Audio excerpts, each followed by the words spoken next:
what's happening within growth? What the people that you're talking to at the sort of the cutting edge of growth, what kind of one or two things are they thinking about right now? Because we're probably past sort of product-led growth, aren't we? That's that's kind of accepted, if you like. What are these companies doing now at the cutting edge in terms of growth then? I'm seeing basically three things across the board. A lot of the companies that I advise are thinking about usage-based pricing. And so that's kind of a big hot thing right now is how do we, revisiting pricing in general. And then I think figuring out the right combination of features so that you can upgrade people from plan 1 to plan 2. And then also thinking through, even if folks don't upgrade plans, how do you increase their lifetime value? How do you expand their revenue over time? And that's kind of where the usage-based pricing comes into play. So I'm seeing that a lot. And then I'm also seeing these other two trends that are kind of emerging in real time. They got me excited. So I'm seeing more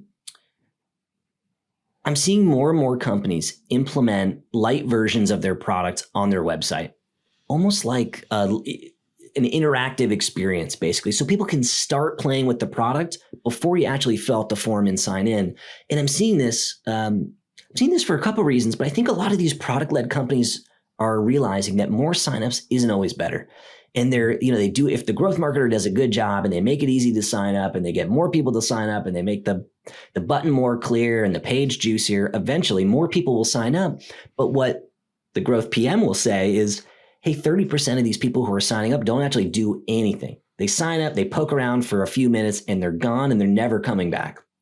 And I think they just sign up too soon. They don't get what the product is. They didn't fully dig into the use cases and they just signed up almost to understand and do what product marketing could have done. And this isn't a knock on product marketers. I think that this is just something that happens when you're hyper-focused on top of funnel.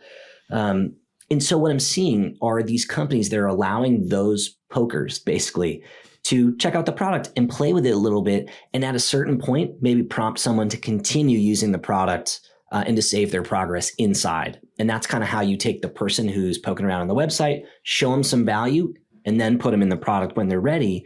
And so I'm seeing that as like a really interesting playbook. And I'm seeing another one that's got me really excited too, which are these templates.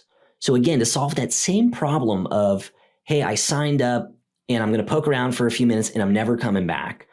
So the other population of folks who sign up and don't come back basically aren't ready. They don't have a thing to do, or the barrier to start is too great. It's like when you open a Google Doc and you're trying to write a blog post, right? It's like the cursor just blinks at you and sometimes you just never get going.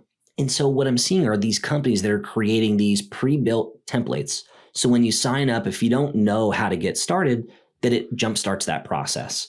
So I feel like the easiest example is like Miro. Miro's doing a great job of it. If you signed up for a Miro board today, it's kind of a complicated product. Airtable's another one too. If you sign up for either of those products, it's hard to know what to do if you're a first-time user who's never used it before. So they've made all of these things during the onboarding process to identify what your goals are, and then they suggest these things to help you get started fast. And I love that. So I'm seeing a lot of that. I'm seeing some smaller SaaS companies implement and try to adopt that as well. And I those three things got me really excited. I feel like it's happening in real time, and like the future is right now, man. It's really cool.